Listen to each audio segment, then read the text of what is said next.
Rabbit-a-ba-doo. Ah! When it comes to the best robot dads, the very best is, well, Optimus Prime, of course, but a close second is Ultra Magnus. A solid hand, a great soldier, and an all-round chunky boy.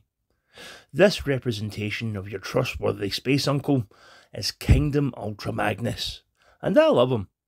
He's got all the chunk you need to be the best chug representation of the eponymous city commander.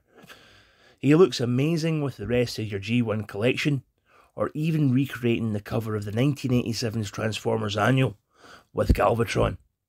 Now, just look at those aviators. You can't get any better than that. Such old white fella and Holiday in Spain energy. Great. He's missing his usual Autobot insignia on his right shoulder. Instead, you'll find it in a place where he can truly display it with a bit of pride. His butt.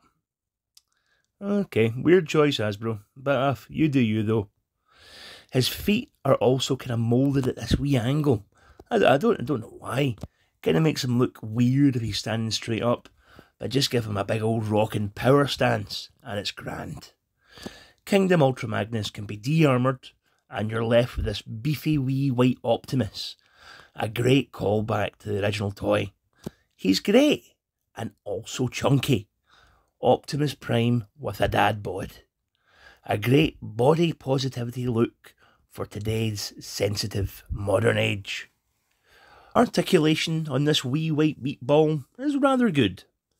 Head swivel, shoulders, elbows and wrists. Waist swivel, hips, knees and ankle tilt. He can pull off pretty much any pose you'd like him to do and look like a proper wee tubby boss while doing so. Transformation looks a bit weird with his wee hand sticking out the back. I'd 100% notice massive robot hands sticking out the back of a truck if I was driving down the motorway next to him, so it slightly goes against the whole robots in disguise thing. You can use these wee blue bits though to cover them up. I just pretend it's a big old fuel tank or something.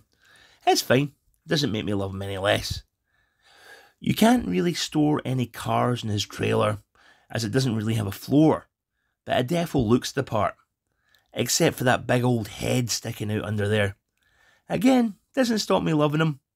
I just like to hang out in the back of that trailer, just have a nice wee chat with him about whether or not the Autobots would have car insurance. They are the good guys after all, so you'd imagine they would sort out any collateral damage incurred from battles with the Decepticons.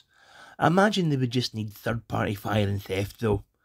I mean, you've got to think Ratchet would handle their own repairs, but we need to think about the little guy in all of this, eh? Anyway, all the parts of the trailer make up the super robot mode, so that's good. Nothing left lying about to get lost or that. Articulation on Ultra Magnus in his big chungus form is essentially the same as wee inner fella. The legs are somewhat hampered by these thick ass thighs though. I have to say though, I like him chunky. Really gives off a nice thick, with 2 C's energy. He is a thick ass boy alright. Anyway, overall, great figure, great representation of a great old guy. You guys have a wonderful evening. Catch you later.